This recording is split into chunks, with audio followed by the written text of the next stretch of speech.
कि भारत से युद्ध की तैयारी में बांग्लादेश की फौज जो है वो नजर आ रही है। बॉर्डर पर यूनिस के TB2 किलर ड्रोन्स जो हैं वो नजर आ रहे हैं। बांग्लादेश से बड़ी खबर, जहां भारत से युद्ध की तैयारी में बांग्लादेश की फौज जो है वो नजर आ रही है। पश्चिम बंगाल के बॉर्डर पर यूनिस के TB2-3 किलर ड्रोन्स जो हैं वो देखे गए हैं। और आपको बता दूं कि बांग्लादेश ने तुर्की से खरीदा है ये TB2 ड्रोन, और हमले के साथ ही ड्रोन जासूसी भी माहिर है। ऐसे में बड़ा सवाल ये उठ रहा है कि आखिर बांग्लादेश बॉर्डर पर ये ड्रोन्स जो हैं वो क्या कर रहे हैं, क्योंकि जिस तरीके से बांग्लादेश में इस वक्त स्थिति है, जहां एक तरफ आप इन तस्वीरों में देख सकते हैं किस तरीके से बड़ी संख्या में जो पश्चिम बंगाल में तमाम बीजेपी के नेता हैं और हिंदुवादी संगठनों के लोग हैं वो सड़कों पर आंदोलन करते हुए नजर आ रहे हैं जिस तरीके से बांग्लादेश में स्थिति है उसको लेकर। तो वहीं दूसरी तरफ पश्चिम बंगाल से सटे बांग्लादेश के बॉर्डर पर तुर्की से खरीदा गया TB2 ड्रोन्स जो है उसको तैनात किया गया है। और बड़ी संख्या में इन ड्रोन्स की तैनाती से अब इस बात की सुगबुगाहट नजर आ रही कि क्या बांग्लादेश जो है वो युद्ध की तैयारी कर रहा है। इन सब के बीच जंग की तैयारी में एक और बड़ी खबर आपको बता दें, बांग्लादेश एयरफोर्स के एयरबेस को भी जो है वो अलर्ट मोड पर रखा गया है। रेड अलर्ट पर बॉर्डर सिक्योरिटी यूनिट्स को रखा गया है। बांग्लादेश आर्मी को पाकिस्तान से मदद भी मिल रही है। तो बड़ी खबर आपको बता रहा हूं, जंग की तैयारी में बांग्लादेश किस कदर है इसको आप इसी बात से समझ सकते हैं कि एयरफोर्स के एयरबेस को भी अलर्ट मोड पर रख दिया गया है। इसके साथ ही साथ रेड अलर्ट पर बॉर्डर सिक्योरिटी यूनिट्स जो बांग्लादेश में है उनको भी रखा गया है। और बांग्लादेश आर्मी को पाकिस्तान से मदद जो है वो मिल रही है। एक तरफ बांग्लादेश में हिंदुओं पर अत्याचार लगातार जारी है, दूसरी तरफ बांग्लादेश की अंतरिम सरकार हिंदुओं के हितों को सुरक्षित रखने के बजाय बॉर्डर पर ड्रोन्स की तैनाती कर रही है, अपने एयरफोर्स को अलर्ट मोड पर रख रही है। और इन सब के बीच बांग्लादेश में लगातार अल्पसंख्यक हिंदुओं पर हिंसा जो है वो जारी है। हिंदुओं पर जारी हिंसा के बीच भारत ने भी अब बड़ा कदम जो है वो उठा लिया है। बांग्लादेश में अल्पसंख्यक हिंदुओं पर हिंसा लगातार जारी है और इसको लेकर भारत की तरफ से क्या बड़ा कदम उठाया गया ये अब मैं आपको बताता हूं। कि हाँ, भारत के विदेश सचिव विक्रम मिस्री जो है वो 9 दिसंबर को बांग्लादेश जाएंगे और विक्रम मिस्री यूनिस सरकार से बातचीत करेंगे। बांग्लादेश में जो स्थितियां हैं जिसको लेकर लगातार परिस्थितियां जो हैं वो बिगड़ती हुई नजर आई हैं। ऐसे में विदेश मंत्रालय के प्रवक्ता रणधीर जायसवाल ने कहा कि भारत के विदेश सचिव 9 दिसंबर को बांग्लादेश की यात्रा पर जाएंगे और वो अपने समकक्ष से मिलेंगे। इस यात्रा के दौरान कई अन्य बैठकें भी होंगी। Secretary is likely to, is scheduled to visit Bangladesh on 9th of December, and he will meet his counterpart, and there will be several other meetings during the visit. Foreign Office consultations led by the Foreign Secretary is a structured engagement between India and Bangladesh. We look forward to this meeting. As far as situation on ground regarding the individuals that you mentioned, we want to reiterate our position again that they have legal rights, and we hope that these legal rights will be respected and that the trial will be fair, transparent. They will get a fair and transparent trial. जिस बांग्लादेश को भारत ने आजाद कराया वो बांग्लादेश आज एहसान फरामोश जैसा बर्ताव कर रहा है, और जिसने उसे गुलाम बनाकर रखा था, कभी इज्जत नहीं दी, उस पाकिस्तान को बांग्लादेश आज भाई मान रहा है, उससे सबसे बड़ी व्यापारिक डील कर रहा है।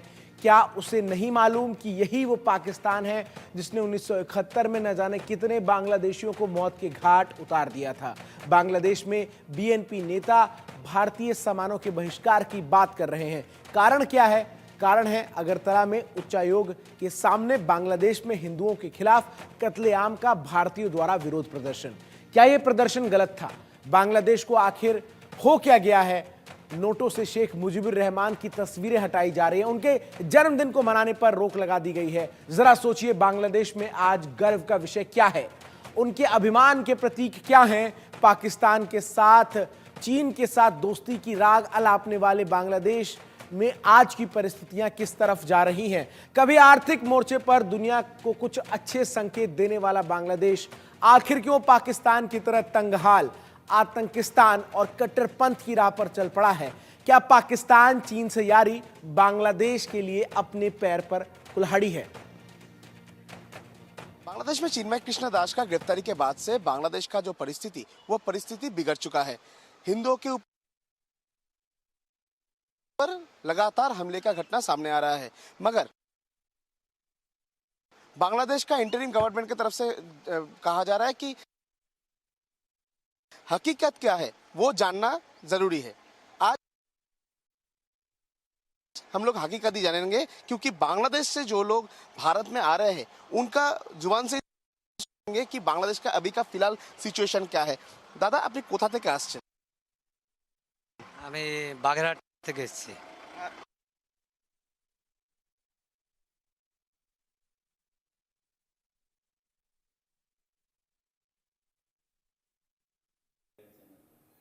तो बांग्लादेश बॉर्डर पर जिस तरीके से बड़ी संख्या में अब वहां से जो बांग्लादेश में हिंदू रह रहे हैं वो पलायन करने को मजबूर हैं, पलायन करने को मजबूर हैं। और जो परिस्थितियां हैं उन परिस्थितियों में लगातार अब ये बड़ा सवाल उठ रहा है कि आखिर बांग्लादेश में कट्टरपंथ जो है वो इतना हावी क्यों हो गया है, क्यों बांग्लादेश की परिस्थितियां इस कदर बदतर होती हुई नजर आ रही है, जहां कट्टरपंथियों के हवाले बांग्लादेश की सरकार ने अपनी तमाम शासन प्रशासन की नीतियों को छोड़ दिया है। और ऐसे में जो परिस्थितियां इस वक्त बांग्लादेश में हैं वो काफ़ी चिंताजनक जो है वो नज़र आ रही हैं। और बांग्लादेश की इन्हीं परिस्थितियों का हल निकालने के लिए विदेश सचिव विक्रम मिस्री जो हैं वो 9 दिसंबर को बांग्लादेश का जब दौरा करेंगे तो वो अपने समकक्ष यानी कि बांग्लादेश के विदेश सचिव से इन्हीं तमाम मुद्दों पर बातचीत करते हुए नजर आएंगे, इन्हीं तमाम मुद्दों को वो कहते हुए नजर आएंगे। क्योंकि जो बांग्लादेश की स्थिति इस वक्त नजर आ रही है और भारत में जिस तरीके से बांग्लादेश की वर्तमान स्थिति को लेकर बड़ी संख्या में देश के अलग अलग राज्यों में, देश के अलग अलग शहरों में विरोध प्रदर्शन हुए, ऐसे में बांग्लादेश की इन परिस्थितियों को लेकर लोगों का क्या कुछ कहना है, जरा सुनते हैं। जा रहा है কি হচ্ছে একটুখানি গুছিয়ে বলবেন যে কি হচ্ছে? ওই হিন্দুদের উপর নির্যাতন, টাকা পয়সা, হ্যাঁ, লুটতরাজ, এই সমস্তই হচ্ছে। বাড়িতে বেরোনো যায় না, খুব পরিস্থিতি খারাপ। हिंदुओं के ऊपर हमले का घटना घट रहा है, पैसा लूटा जा रहा है, पैसे का डिमांड किया जा रहा है, घर से निकलने में भी नहीं दिया जा रहा है। ऐसा सिचुएशन बांग्लादेश में है, ऐसा इनकी तरफ से कहा जा रहा है। तो আপনি এখানে যে এলেন, আপনি কি আতঙ্কে ওখান থেকে এখানে চলে? হ্যাঁ হ্যাঁ, আতঙ্কে। ভিসা আছে কিন্তু থাকেনি, অসুবিধা থাকা, তাই চলে এলাম। ये भारत से बांग्लादेश में पहुंचे थे, वीसा उनके पास अभी भी वैलिड है, मगर बांग्लादेश का जो सिचुएशन, वो सिचुएशन में वो इतने डरे हुए हैं कि वो बांग्लादेश छोड़कर भारत में फिर से लौट आए हैं। और बांग्लादेश से भारत में आने के बाद बांग्लादेश का जो अभी का जो तस्वीर, अभी का जो हकीकत, वही इनके तरफ से जिक्र किया जा रहा है। बांग्लादेश गोपालगंज से भारत में आए हैं सुबल विश्वास, वो हम लोगों के साथ है। এখন গোপালগঞ্জে কি পরিস্থিতি? ওই মহিলাদের বাজার ঘাটে নামতে নিষেধ করছে বুজুরিয়া। কে বলেছে এটা? ওই গফরডাঙ্গার মসজিদ থেকে ওই হুজুরে যে বলেছে। गबरडंगा मस्जिद से कल महिलाओं के लिए एक फतवा जारी किया गया है गोपालगंज में, जैसे कि इनके तरफ से कहा जा रहा है कि एकदम स्पष्ट कहा गया है कि गोपालगंज का जो महिला है वो लोग बाजार में नहीं जाएंगे, यानी अभी महिलाओं के रास्ते में निकलने पर भी एक रोक दिया जा रहा है बांग्लादेश में। ऐसा सिचुएशन का जिक्र ही कर रहे हैं। আর কি কি পরিস্থিতি? হিন্দুরা ওখানে ঠিক আছে, আপনারা কি ঠিক আছে? হিন্দু গিয়ে কোনো সমস্যা হচ্ছে না। কোন কোন জায়গায় হচ্ছে সমস্যাটা? ওই চিটাগাং, ওই রাজশাহী,